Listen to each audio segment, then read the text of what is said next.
So, hello everyone. My name is Justice and I am your English trainer. Today, we are diving in another session for this new concept that is ongoing work before another past action. आज हम बात करने वाले हैं ongoing work before another past action, जिसको हम popularly जानते हैं past perfect continuous tense के नाम से। ठीक है, तो पास्ट परफेक्ट कंटिन्यूअस टेंस के नाम से इसको जानते हैं। और क्योंकि आपने पास्ट परफेक्ट टेंस ऑलरेडी किया हुआ है और आपने प्रेजेंट में किया हुआ था प्रेजेंट परफेक्ट कंटिन्यूअस टेंस भी और प्रेजेंट परफेक्ट टेंस भी, तो आप गेस कर सकते हैं इसमें इसका हेल्पिंग वर्ब क्या आ सकता है। I have a question to you. बताइएगा इसमें इसका हेल्पिंग वर्ब क्या आ सकता है प्रोबेबली, क्योंकि आपने पास्ट परफेक्ट ऑलरेडी किया है। ठीक है, जैसे पास्ट परफेक्ट had में हैव का हैड हो गया था, क्या आएगा यहाँ पे? had been yes correct, had been. यहाँ पर हैड के बाद बीन लग जाएगा क्योंकि परफेक्ट कंटिन्यूअस है। तो परफेक्ट कंटिन्यूअस में जैसे वहां पे हैव बीन था प्रेजेंट में, हैव बीन था, वैसे यहाँ पर हैड बीन। कोई मुझे ये भी बताएगा कि यहाँ पर जो हैड बीन है वो एक्चुअली में कौन सी फॉर्म है हैव बीन की? बता सकता है कोई? हैड बीन जो है हैव बीन की कौन सी फॉर्म है? काफी लोग थर्ड फॉर्म कह रहे हैं। आर यू श्योर ये थर्ड फॉर्म है? एक्चुअली में बात तो यहाँ पर केवल हम हैव के ही बात कर रहे हैं। हैव का कौन सा फॉर्म है? हैड। बीन तो छोड़िए, बीन तो थर्ड फॉर्म ही है, that is correct. But have का हैड यहां पर कौन सा है? यहां पर बेसिकली बी सेकंड है, बी टू। ठीक है, हाँ ये बात हम आपसे सहमति जताते हैं कि हैव का सेकंड फॉर्म भी हैड होता है और थर्ड फॉर्म भी हैड होता है।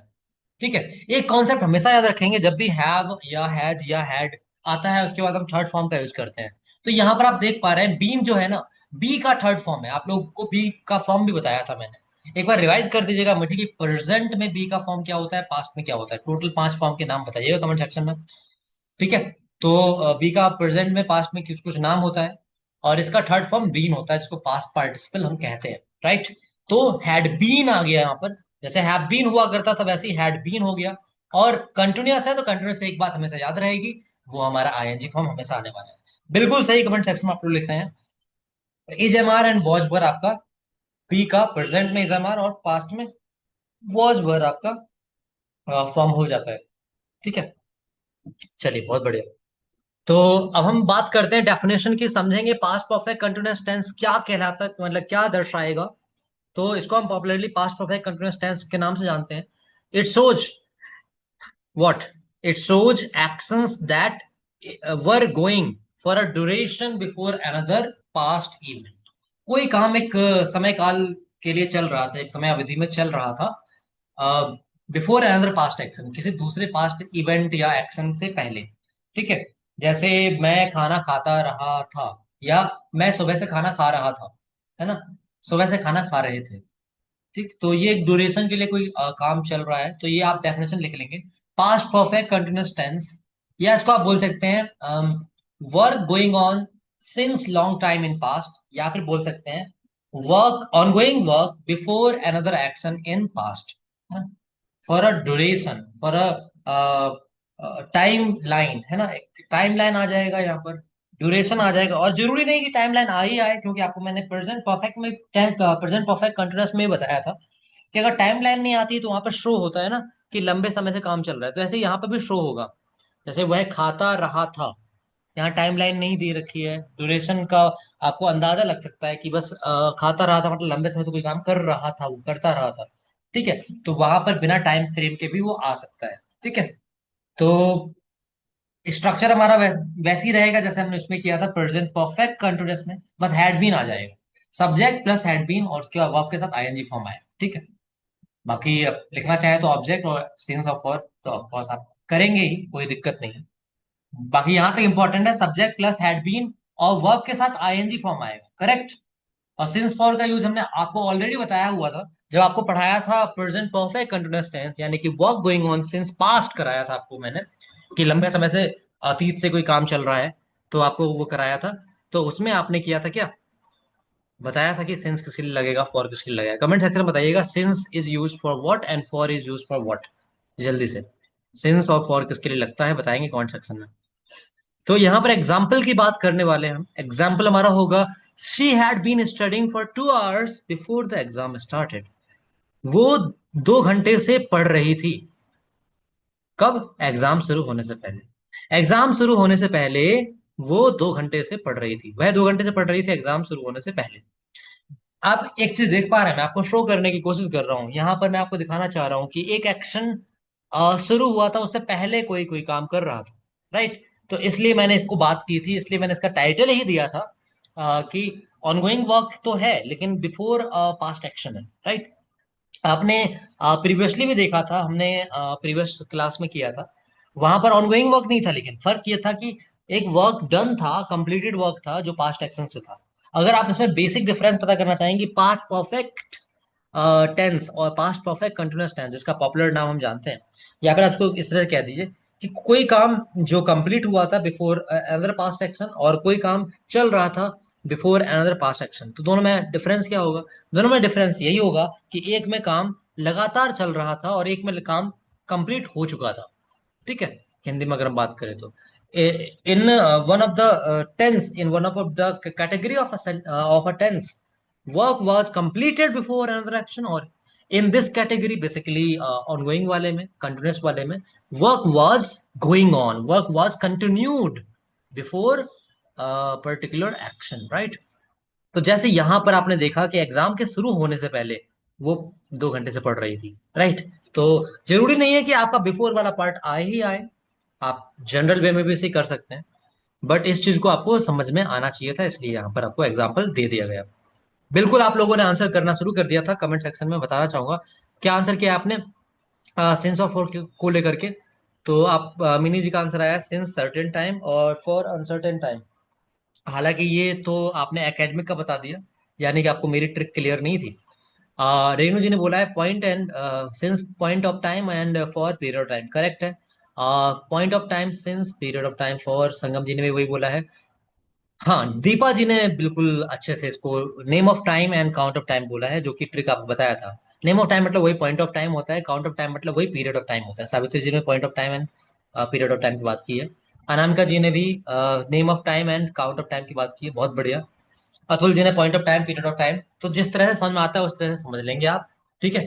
तो ये कॉन्सेप्ट आपको ऑलरेडी बताया जा चुका था जब आपको प्रेजेंट परफेक्ट कंटिन्यूअस टेंस कराया गया था, यानी कि work going on since past कराया गया था तब। राइट। तो वो वर्क अतीत से चल रहा था, चलता रहा था लंबे समय से। अब ये काम क्या है कि अतीत में एक काम से पहले हो रहा था। राइट। ये भी लंबे समय से हो रहा था, लेकिन अतीत में एक काम से पहले दूसरा काम हो रहा था। ठीक है। और जरूरी नहीं कि वो काम दिया रखा हो कि जो वो उस काम से पहले वो काम हो रहा था, जनरल वे में भी आ जाए कि मैं सुबह से गाना गा रहा था। राइट। कहीं गए होंगे उससे पहले आप कुछ ना कुछ आपने काम किया होगा, तो ये चीज दिखाने के लिए। ठीक है, आगे बढ़ते हैं हम यहाँ पे। तो व्हेन टू यूज, कब हम इसका यूज करने वाले हैं? तो इसका यूज करेंगे to describe actions that started in the past and continued until another point in the past. बहुत बढ़िया।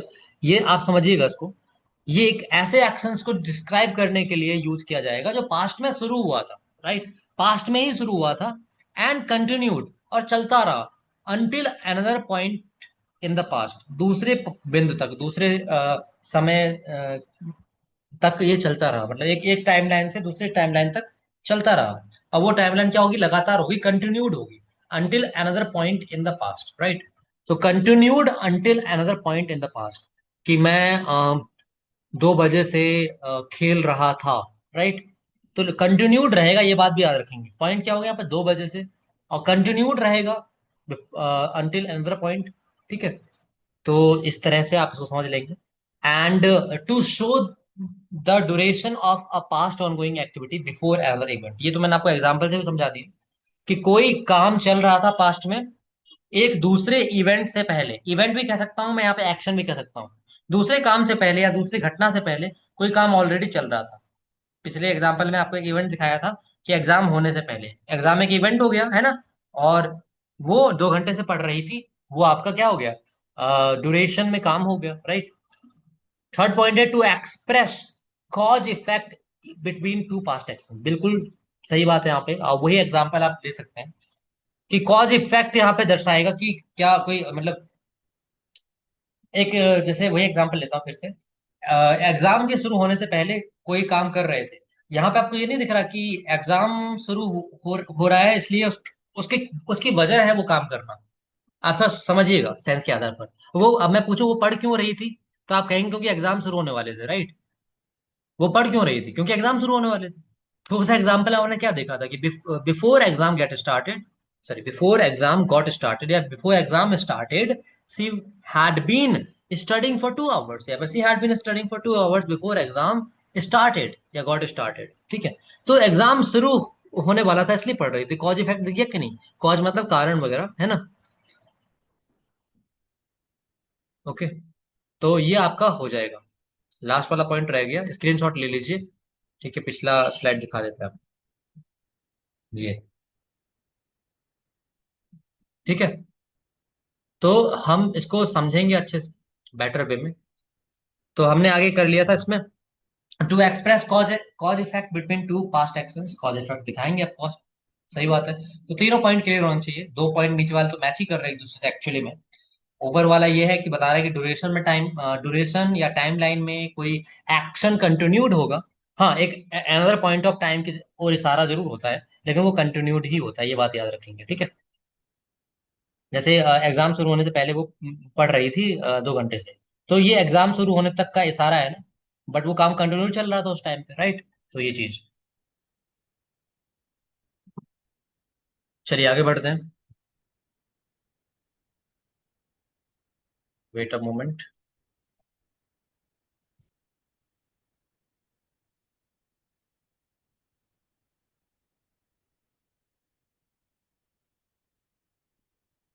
तो हम लोग चलते हैं आगे, देखते हैं उसमें क्या होने वाला है, ठीक है? आप लोग कैमरा ऑन कीजिएगा अपना अपना, बिना बोले ही कर लिया कीजिए ऑन, और अच्छे से बैठा कीजिए नोट्स के साथ, ठीक है।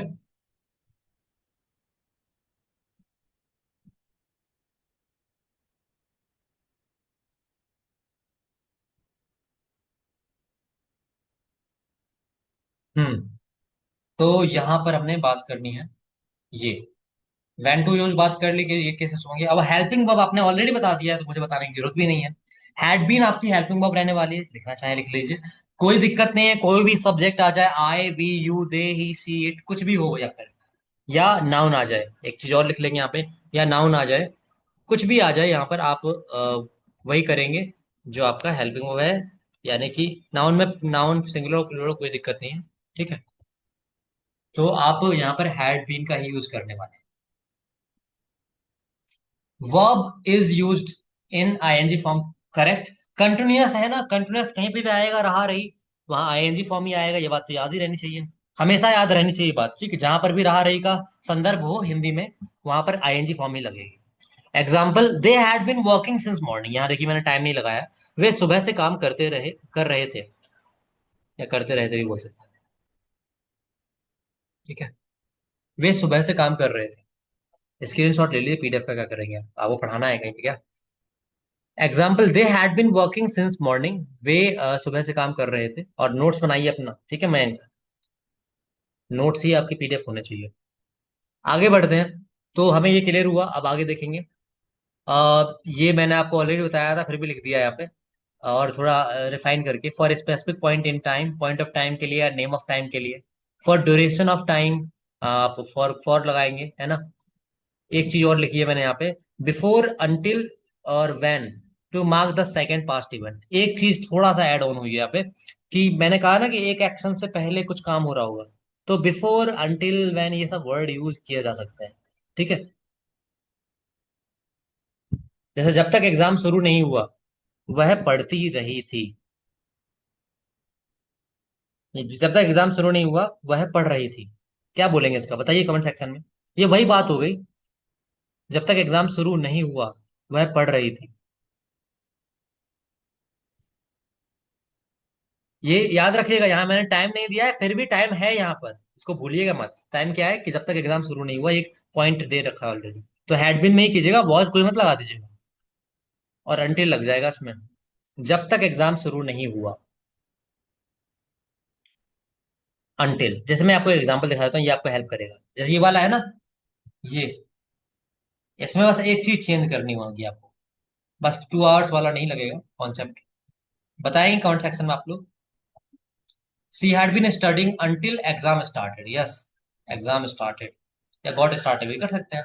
She had been studying until the exam started, बहुत बढ़िया, अच्छा कर पा रहे हैं। द एग्जामिनेशन बिगेन भी कर सकते हैं, स्टार्टेड का सिनोनिम है। समझ पाए? तो बिफोर हो सकता है, अंटिल हो सकता है, व्हेन हो सकता है, वो तो आपका आ जाएगा लिंकिंग वर्ड्स कनेक्ट करने के लिए, एज कनेक्टर्स ये यूज होने वाले हैं। ठीक है, कंजक्शन अगर आपने पढ़े।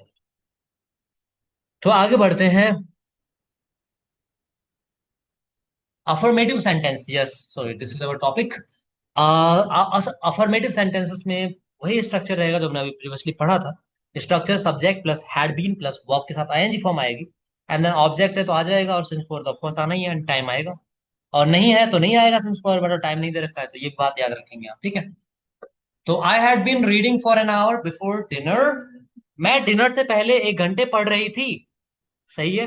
She had been living there since 2010, वो वहां पर 2010 से रह रही थी। ठीक है, तो ये सब आपका हो जाएगा। और एक बात और याद रखेंगे आप लोग, ता रहा था, ती रही थी, ते रहे थे, भी आपका इसमें कंसिडर होता है। तो आप हिंदी में एक पॉइंट और लिख लीजिएगा। अ, जिन काल के वाक्य नहीं, जिन वाक्यों के अंत में, काल भी कह सकते हैं, वैसे कोई ट्रेडिशनल हो जाएगा। जिन वाक्यों के अंत में रहा था, रही थी, रहे थे, रहा था, रही थी, रहे थे, आज शब्द आते हैं तथा टाइम ड्यूरेशन, रहा था, रही थी, रहे थे, आज शब्द आते हैं तथा टाइम ड्यूरेशन दिया होता है,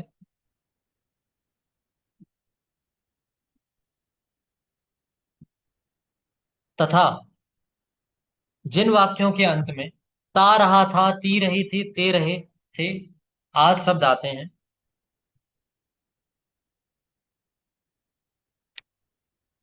तथा जिन वाक्यों के अंत में ता रहा था, ती रही थी, ते रहे थे, आज शब्द आते हैं। शुरू से बोल रहा हूं। जिन वाक्यों के अंत में रहा था, रही थी, रहे थे, आज शब्द आते हैं तथा टाइम ड्यूरेशन दिया दिया होता है। जिन वाक्यों के अंत में रहा था, रही थी, रहे थे, आज शब्द आते हैं तथा टाइम ड्यूरेशन दिया होता है, तथा जिन वाक्यों के अंत में ता रहा था, ती रही थी, ते रहे थे, आज शब्द आते हैं, उनमें उनमें हैड बीन के साथ वी फोर का यूज करते हैं। वी फोर मतलब आईएनजी फॉर्म। उनमें हैड बीन के साथ वी फोर्थ यानी verb first plus ING form का यूज करते हैं। उनमें हैड बीन के साथ वी फोर्थ यानी वर्ब प्लस आईएनजी फॉर्म का यूज करते हैं, या V first plus ING form का यूज करते हैं। Reno ji, you are not writing, you are reading. Unmute. पर मैंने लिख लिया था वो अपनी लैंग्वेज में थोड़ा सा। हाँ, शॉर्ट में लिख लिया होगा, अच्छी बात, बढ़िया। फॉर्मूलाज बनाइए अपने हिसाब से कि हाँ ऐसे कर लिया, रहा था, रही थी, रहे थे प्लस टाइम, और ता रहा था, ती रही थी, ते रहे थे, कोई टाइम नहीं, कोई दिक्कत नहीं, है ना। तो ये दो तरह से लिखा जा सकता है। करेक्ट, बढ़िया। I hope things are clear. चलिए आगे बढ़ते हैं। तो ये आपने कर लिया, अब देखते हैं एक्सरसाइज को, ठीक है। एक्सरसाइज, ओके, एक्सरसाइज हम खुद करने वाले हैं। मैं, अच्छा, मुझे एक बात बताइएगा कि ये चीज आपको similar to work going on past लगा या नहीं लगा?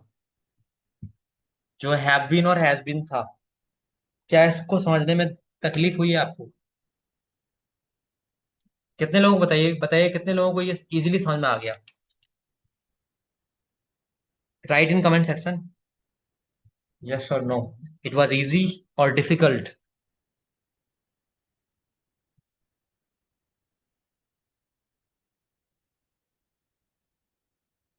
और मॉडरेट?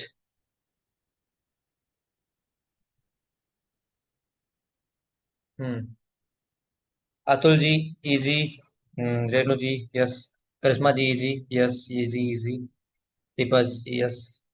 अभी तो आ गया सर। अच्छा, अभी तो आ गया, बात का पता नहीं। ठीक है, चलिए, इजी। Okay, okay, okay. मैं इसलिए पूछ रहा हूँ, आपको पता होगा मेरा इंटेंशन क्या है। कितने लोगों को पता है मेरा इंटेंशन क्या है? क्योंकि आप प्रीवियसली कॉन्सेप्ट्स क्लियर कर चुके हो ऑलरेडी, राइट? पता है इंटेंशन।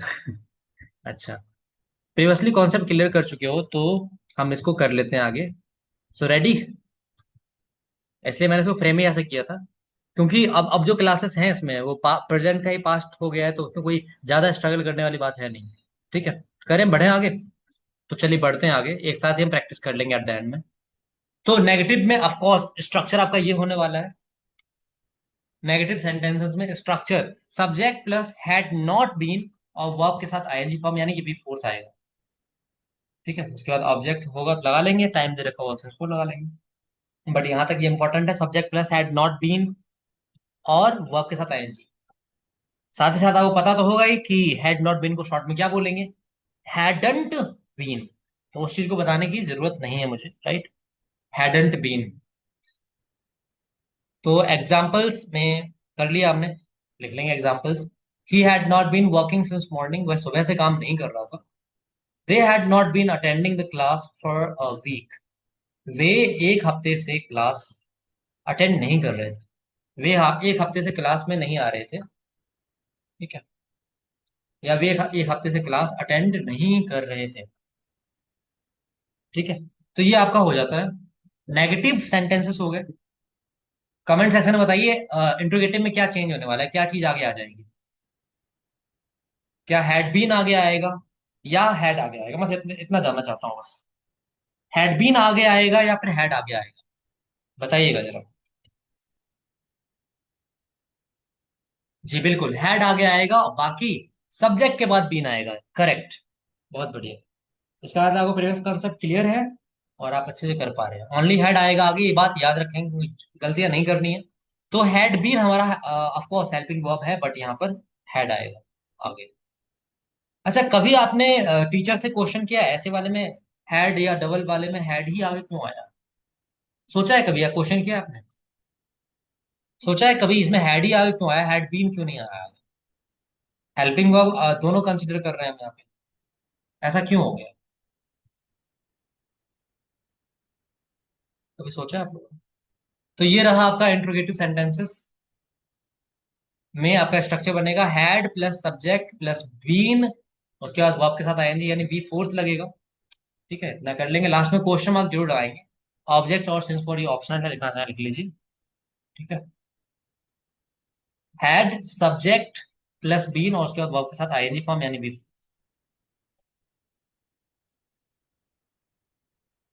किसी ने मेरी बात का उत्तर नहीं दिया। हैड आगे क्यों आता है, बीन बाद में क्यों आता है? ऐसा क्या है इसमें? जबकि हमने पढ़ा है एक कॉन्सेप्ट, आपको बताया भी था कि हेल्पिंग वर्ब आगे आता है अगर यस नो क्वेश्चन होता है, तो हेल्पिंग वर्ब तो पूरा ही आना चाहिए आगे, हेल्पिंग वर्ब अगर हेड भी ना है तो। बता सकते हैं कोई ऐसा क्यों?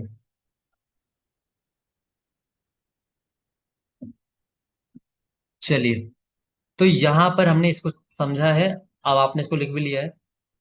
Had plus subject plus been plus V fourth, correct है। इसी का नेगेटिव भी बना लेंगे आप। नेगेटिव बताइए कमेंट सेक्शन में, तो मैं एग्जांपल एक्सप्लेन कर दूं। Had she been studying since morning, क्या वह सुबह से पढ़ रही थी? और फिर had they been playing for 2 hours, क्या वे 2 घंटे से खेल रहे थे? अतुल जी ने कहा है नो आइडिया। आपको एक कॉन्सेप्ट बताऊंगा अभी, ठीक है, आइडिया हो जाएगा फिर। तो इसका नेगेटिव मैं बता देता हूँ। हैड सब्जेक्ट के बाद नॉट आ जाएगा, फिर बीन एंड देन वर्ब के साथ आईएनजी आएगा, है ना? और अगर आप नेगेटिव शॉर्ट में करते हैं तो हैडंट, फिर सब्जेक्ट, फिर उसके बाद बीन, फिर उसके बाद आईएनजी फॉर्म आ जाएगा, करेक्ट। तो ये भी आप कर लेंगे। और बाकी क्वेश्चन वर्ड वाला आप कर ही लेंगे आराम से, क्वेश्चन वर्ड आगे लगाना है और बाकी ये सेम रहने देना है। Question word plus had plus subject plus been, फिर उसके बाद वर्ब के साथ आईएनजी फॉर्म। ठीक है, फिर उसके बाद नेगेटिव में question word plus had plus subject plus not, फिर बीन, फिर वर्ब के साथ आईएनजी फॉर्म। या अगर आप उसको शॉर्ट में बनाना चाहते हैं तो question word plus hadn't plus subject plus been, फिर उसके बाद वर्ब के साथ आईएनजी फॉर्म यानी वी फोर्थ। ठीक है, टाइम वगैरह होगा तो लगा देंगे, ऑब्जेक्ट वगैरह होगा तो लगा देंगे। क्लियर सभी को? हम्म। सही। मैं ये कॉन्सेप्ट बताना चाह रहा था कि वो जो हैड और बीन में हमने हैड आगे क्यों लगाया, या फिर हैज बीन या फिर विल हैव आएगा तो आगे क्यों लगाते हैं। पर्टिकुलरली बात करें ना, तो पर्टिकुलरली जो हमारा हेल्पिंग वर्ब है हम दोनों को कंसिडर करते हैं, ऑफ कोर्स वो तो हम लिखते ही हैं। बट एक एक इसके पीछे एक बहुत ही अच्छा कारण है जो जनरली टीचर्स बात नहीं करते, और शायद डिस्कशन का पार्ट भी नहीं बनता, और रेयरली ही कोई ऐसे बात करता है। मुझे तो नहीं मिला कोई बात करने वाला हो। इसमें कॉन्सेप्ट ये अप्लाई होता है कि आपने जो भी काम किया है ना, एक्चुअली में जो रूट उसका हेल्पिंग वर्ब है ना, मैं अगर एक्चुअल में बात करूं तो उसका रूट हेल्पिंग वर्ब वो एक ही होता है। पूछिए कैसे। जैसे यहाँ पे हैड जो है ना, वो एक्चुअली में रूट हेल्पिंग वर्ब है, और ये इसको सपोर्ट कर रहा है, जो बीन है ना वो सपोर्ट कर रहा है। पूछिए कैसे सपोर्ट कर रहा है। क्योंकि एक्चुअली में बी फॉर्म आपको बताया था मैंने, बी फॉर्म जो होता है वो एजएमआर होता है, और मैंने बोला बी का अर्थ होता है होना भी। जैसे मैं बोलूं आपको, मैं आपको कहना चाहूं कि मैं बी के साथ कुछ नॉर्मल यूज कर सकता हूँ क्या, ऑफ कोर्स कर सकता हूँ। जैसे मैं डॉक्टर होना चाहता हूँ, I want to be a doctor. यहाँ मुझे कोई दिक्कत नहीं हुई, बी लगा दिया मैंने ऑलरेडी, तो क्या आप यहाँ पे बी को हेल्पिंग वर्ब कहेंगे क्या? बी को हेल्पिंग वर्ब नहीं कहेंगे आप। I want to be a doctor, तो यहाँ पे बी आपने क्या बोला, बी एक तरह से अपने एक वर्ब आ गया है, और टू के बाद बी लग गया है, हेल्पिंग वर्ब नहीं है। तो बी ने सपोर्ट किया आगे, मतलब दूसरे वर्ब के रूप में, मैं डॉक्टर होना चाहता हूँ। अब मेरी बात सोचिएगा, समझिएगा ध्यान से। यहाँ पर जो बी है उसका थर्ड फॉर्म आया है, बीन। क्योंकि हैज हैव या हैड के बाद थर्ड फॉर्म ही आता है। अब बी का थर्ड फॉर्म क्यों आया है, क्योंकि इसने परफेक्ट कर दिया। अब एक्चुअली में देखेंगे ना, समझिएगा कॉन्सेप्ट को। परफेक्ट मैंने बताया था कि वर्ब की थर्ड फॉर्म लगती है, तो परफेक्ट ही था ये, बस बी का बीन लग गया। अब बीन लग गया तो उसके बाद हम जानते हैं बी फॉर्म के बाद आईएनजी फॉर्म आता है ना। या फिर कोई आपका वहां पर आईएनजी नहीं आएगा तो नाउन आएगा, तो ये बात याद रखिए। अब आते हैं, मिलते हैं प्रैक्टिस सेशन में, वहां पर आपको और डिटेल में समझा देंगे अगर समझ में नहीं आया तो। ठीक है, तो आइए मिलते हैं प्रैक्टिस सेशन में। Come and join with another link. I am just pausing this session here, so you must join with another link shared in the group. Thank you.